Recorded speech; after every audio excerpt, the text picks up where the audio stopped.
نبی اکرم نبی اقدس نور مجسم شفیع العالم صلی اللہ تعالیٰ علیہ وسلم علیہ اقدس السلام خداوند قدوس کی بارگاہ میں دعا ہے ہم سے محمد یوسف صاحب مرحوم مغفور اللہ رب العالمین ان کو اپنی بارگاہ سے بخشش کا فرمانا جاری فرمائے، ان کی آخرت کی منزلیں آسان فرمائے اور رب العالمین ان کی زندگی کے صغائر و کبائر معاف فرما دے، اور جتنے آپ احباب تشریف لائے ہیں اللہ پاک سب کی دعاؤں کو مستجاب فرما دے۔ جو کچھ بھی ہم یہاں پہ قرآن و سنت پڑھے بیان کریں ان کے نام میں صدقہ تو حرام اور اللہ پاک ان کی برکت سے ان کی بخشش فرمائے۔ یقیناً یہی انجام ہے انسان کا، ہر انسان کا یہی انجام ہے، جتنا کوئی مرضی بڑا ہو، جتنا کوئی چھوٹا ہو، جتنا دور بھاگ جائے، آسمان کی بلندیوں تک بھی کیوں نہ چلا جائے یا زمین کی تہہ کے نیچے، آخر انجام یہی ہے۔ تجربہ بھی یہی بتاتا ہے، عقل بھی یہی بتاتی ہے، قرآن و سننا بھی یہی کہتے ہیں، آنکھوں دیکھا مشاہدہ بھی یہی ہے کہ انسان کا انجام آخر یہی ہے، آخر مٹی دے اس نے جانا ہی جانا ہے، اور سانسوں کا یہ سلسلہ رک جانا ہے، اور پھر بندے نے اللہ رب العالمین کی بارگاہ کے اندر، کیونکہ قرآن یہ کہتا ہے وَإِلَى اللَّهِ تُرْجَعُ الْأُمُورُ، قرآن کہتا ہے جملہ امور جو ہیں وہ رب کی طرف لوٹا دیے جائیں گے، ہر چیز میں پکڑ کے رب کی بارگاہ میں جانا ہے۔ تو انسان غفلت کی زندگی گزارتا ہے، یکدم موت کے پنجے میں انسان کی روح جو ہے وہ پھنس جاتی ہے، مقدر ہے، یہ موت مقدر ہے۔ تو غفلت کی زندگی انسان کو بہت بڑا خسارے میں مبتلا کرتی ہے۔ قرآن یہ کہتا ہے وَالْعَصْرِ إِنَّ الْإِنسَانَ لَفِي خُسْرٍ، سارے کے سارے انسان گھاٹے میں ہیں، إِلَّا الَّذِينَ آمَنُوا وَعَمِلُوا الصَّالِحَاتِ، مگر وہ لوگ جو ایمان لے آئے اور اچھے اور صالح عمل کر لیے، وَتَوَاصَوْا بِالْحَقِّ وَتَوَاصَوْا بِالصَّبْرِ، اور اچھائی کی ایک دوسرے کو دعوت دیتے رہے، ترغیب دیتے رہے، صبر کی تلقین کرتے رہے، تو قرآن کہتا ہے یہ لوگ جو ہے نا یہ گھاٹے سے نکل جائیں گے۔ باقی سارے انسان گھاٹے میں ہیں، جو نہ ایمان کی طرف آئے، نہ صالح اعمال کی طرف آئے، نہ صبر کا دامن تھاما، اور نہ ہی ایک دوسرے کو اچھائی کی تلقین کی، تو وہ لوگ یقیناً گھاٹے والے ہیں۔ اولئک هم الخاسرون، قرآن کہتا ہے یہ بہت بڑے خسارے والے لوگ ہیں۔ قرآن خطبہ جو میں نے آپ کے سامنے آیا کریمہ تو پڑھی ہے 3، یہ سورہ مرسلات ہے، 29واں پارہ، اس کی آخری صورت ہے یہ، اور آخری رکوع ہے اس کا، 29 پارے کا آخری رکوع ہے۔ اللہ رب العالمین نے فرمایا ان المتقین فی ظلال وعیون، کہ جو متقین ہیں، متقین کا معنی اللہ رب العالمین سے ڈرنے والے، متقین کا معنی ہوتا ہے رب سے ڈرنے والے۔ قرآن کہتا ہے ذالک الکتاب لا ریب فیہ ھدی للمتقین، یہ قرآن جو ہے یہ ہدایت بھی انہیں کو عطا کرتا ہے جو تقوی اختیار کرتے ہیں۔ اور رب العالمین نے فرمایا ان المتقین فی ظلال وعیون، اور یہاں بھی پروردگار فرماتا ہے نعمتیں ان کا حق ہیں جو دنیا میں تقوی اختیار کریں، لمبے لمبے سائے کے اندر اور لمبی لمبی چھاؤں کے اندر، اور اللہ کی رحمت کا سایہ ان کو میسر آئے گا جو دنیا میں پرہیزگاری انسان اختیار کرے، پرہیزگاری انسان اختیار کرے۔ آپ دیکھیں نا، آپ قرآن حکیم کی کئی آیات پڑھیں گے، روزے کا ذکر آیا قرآن میں تو آخر میں آیا وَلَعَلَّکُمْ تَتَّقُونَ، کہ روزہ رکھو تاکہ تم کیا بن جاؤ، متقی بن جاؤ۔ کسی جگہ فرمایا کہ حج کرو اور آخر میں فرمایا وَلَعَلَّکُمْ تَتَّقُونَ۔ کسی جگہ نماز کا ذکر آیا تو تب بھی فرمایا متقی بن جاؤ گے۔ تو گویا پتہ چلا کہ جتنے یہ صالح اعمال ہیں ان کا انجام جو ہے وہ تقویٰ ہے، انجام کار جو انسان کو نصیب چیز ہوتی ہے وہ کیا ہوتی ہے؟ تقوی نصیب ہوتی ہے۔ اور اگر کوئی انسان تقوی تک نہیں پہنچ پایا تو پھر جو ہے نا وہ اس کو زیادہ محنت کرنی چاہیے اپنی نمازوں کے اندر، اس کو قرآن پڑھنے کے اندر، پڑھانے کے اندر، باقی معاملات کے اندر اس کو زیادہ محنت کی ضرورت ہے، چونکہ تقوی یہ مطلوب ہے۔ قرآن و سنت کی جو چیز مطلوب ہے وہ تقوی ہے، وہ پرہیزگاری ہے۔ حضرت عمر پاک رضی اللہ تعالیٰ عنہ نے حضرت ابی بن کعب سے پوچھا، جو بڑے قاری قرآن ہیں، اتنے بڑے قاری قرآن ہیں کہ نبی علیہ السلام نے ان کو فرمایا کہ میرا قرآن سنو، سرکار دو جہاں نے ان کو فرمایا میرا قرآن سنو۔ وہ کہنے لگے حضور کہاں آپ، کہاں میں؟ آپ امام الانبیاء، صاحب قرآن آپ ہیں، قرآن کا نزول آپ کے قلب اطہر پہ ہوا اور قرآن آپ کی برکت سے امت کو عطا کیا گیا، قرآن آپ کی گواہیاں دیتا ہے، وما ينطق عن الهوى والنجم اذا هوى ما ضل صاحبكم وما غوى وما ينطق عن الهوى ان هو الا وحی یوحى۔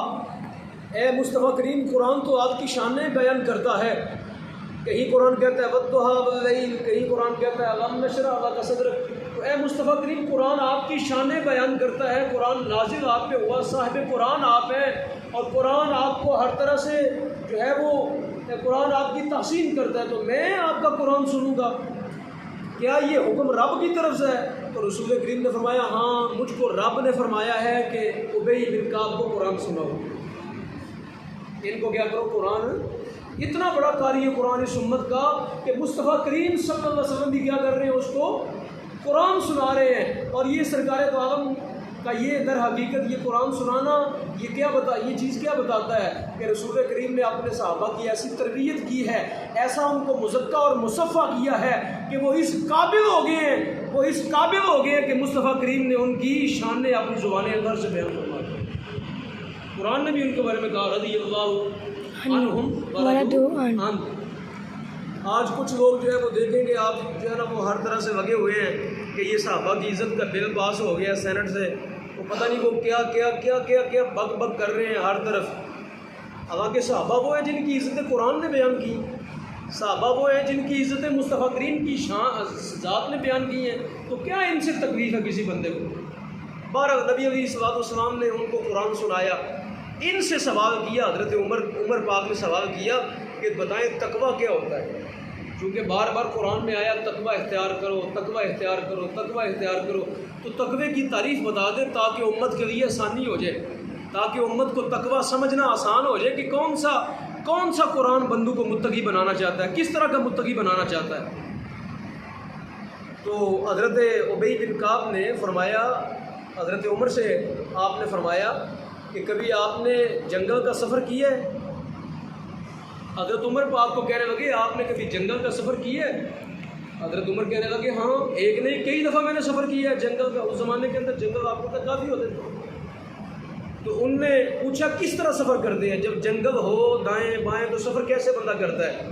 کانٹے بھی ہوں جنگل میں، آپ کو پتہ ہے دائیں بائیں جھاڑیاں ہوتی ہیں، درمیان سے راستہ بنا ہوتا ہے، تو کس طرح سفر کرتے ہیں جنگل میں؟ تو حضرت عمر پاک رضی اللہ تعالیٰ عنہ نے فرمایا، آپ نے فرمایا جب کوئی بندہ جنگل میں سفر کرتا ہے، کانٹے دائیں بائیں جھاڑیاں ہوں کانٹے والی، تو بندہ اپنے دامن کو کیا کرتا ہے؟ سمیٹ لیتا ہے، بندہ ایسے سمٹ جاتا ہے۔ ایسے ہی ہے نا بزرگوں، جب جنگل میں سفر کرنا ہو جھاڑیوں کے اندر تو بندہ کیا کرتا ہے؟ سمٹ جاتا ہے، کپڑے سمیٹ لیتا ہے، جسم اپنا سمیٹ لیتا ہے۔ کیوں؟ کہ تاکہ میرے دامن سے کانٹا ادھر کا بھی نہ لگے ادھر کا بھی نہ لگے، بندہ دامن سمیٹ کے وہاں سے کیا کرتا ہے؟ گزرتا ہے۔ حضرت عمر پاک نے یہ فرمایا کہ بندہ دامن سمیٹ کے گزر جاتا ہے۔ تو حضرت ابی بن کعب نے فرمایا اے امیر المومنین، اسی کو تقویٰ کہتے ہیں۔ اے امیر المومنین، اسی کو کیا کہتے ہیں؟ تقویٰ کہتے ہیں کہ دنیا کی گندگی سے، دنیا کے کانٹوں سے اپنا دامن بچا کے قبر و حشر تک چلے جانا، اسی کو کیا کہتے ہیں؟ تقویٰ کہتے ہیں۔ دنیا میں حرام کاری ہے، دائیں طرف بائیں طرف کانٹے ہیں گندگی کے غلاظت کے، کہیں جناب والا حرام کاری ہے، کہیں کچھ پڑا ہوا ہے، کہیں کچھ پڑا ہوا ہے، اتنی چیزیں ہیں کہ نام لیتے لیتے زندگیاں گزر جائیں گی، لیکن دنیا کی جو خباستیں ہیں وہ ختم نہیں ہو پاتی۔ تو دائیں طرف بھی ایسے ہے، بائیں طرف بھی ایسے ہے، سامنے آگے پیچھے اوپر نیچے ہر طرف جو ہے وہ ایسی ایسی چیزیں پڑی ہیں کہ انسان کے دامن کو اپنی طرف کیا کرتی ہیں، کھینچتی ہیں. یعنی خواہشیں ایسی ہیں کہ ہر انسان چاہتا ہے میں ان کے اندر مبتلا ہو جاؤں، اور بندہ تمنا کرتا ہے کہ یہ بھی مل جائے، وہ بھی مل جائے، یہ بھی مل جائے. قرآن نے اس کی تشریح کیا دی؟ قرآن کہتا ہے الہاکم التکاثر حتی زرتم المقابر. قرآن کہتا ہے کثرت طلب کرتے کرتے تم قبروں تک چلے گئے لیکن تمہاری ہوس ابھی بھی پوری نہیں ہوئی. اور نبی علیہ السلام نے فرمایا انسان کا پیٹ جو ہے وہ کبھی بڑھتا نہیں ہے. فرمایا انسان کا پیٹ جو ہے وہ کبھی بڑھتا نہیں ہے. اگر اس کو سونے کی 2 وادیاں بھی دے دی جائیں، اگر اس کو سونے کی 2 وادیاں، سونے کی وادی سمجھتے ہیں 2 پہاڑوں کے درمیان جو جگہ ہوتی ہے اسے کیا کہتے ہیں؟ وادی کہتے ہیں. 2 پہاڑوں کے درمیان مری گئے وہ سفر کیا ہو تو 2 پہاڑوں کے درمیان جو خالی جگہ ہوتی ہے اس کو وادی کہتے ہیں. وہ چھوٹی ہوتی ہے؟ وہ چھوٹی نہیں ہوتی، وہ پتہ نہیں کتنے ہزاروں کلومیٹر یا 100 کلومیٹر پر پھیلی ہوتی ہے وادی. تو سرکار نے فرمایا اگر کسی بندے کو وہ وادی بھی سونا بھر کے دے دیا جائے نا، سونا بھر کے، فرمایا اس کا پیٹ تب بھی نہیں بھرے گا. یہ کہے گا ایک اور ہونی چاہیے. جب دوسری ملے گی تو یہ کہے گا تیسری بھی ہونی چاہیے. جب تیسری ملے تو کہے گا چوتھی بھی ہونی چاہیے. یعنی سونے وادیاں بھر کے اس کو سونا دے دیا جائے تب بھی اس کا پیٹ نہیں بھرتا. فرمایا اس کا پیٹ قبر کی مٹی ہی بھرے گا. اس کا پیٹ کیا کرے گی؟ قبر کی.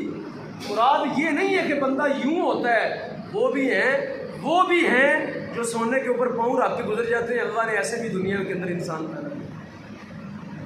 وہ بھی ہیں جو ہے مال غنیمت جو ہے ان کی مال غنیمت سے بیت المال جو ہے بھرا ہوا ہے، لیکن اپنی قمیض کے اوپر 70 پیوند لگے ہیں. وہ بھی تو اس دنیا میں وہی انسان ہے.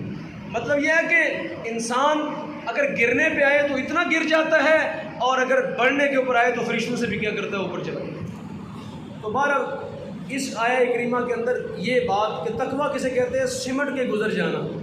دنیا کی غلاظت اور گندگی سے کیا کرنا؟ سمٹ کے کیا کرنا؟ گزر جانا.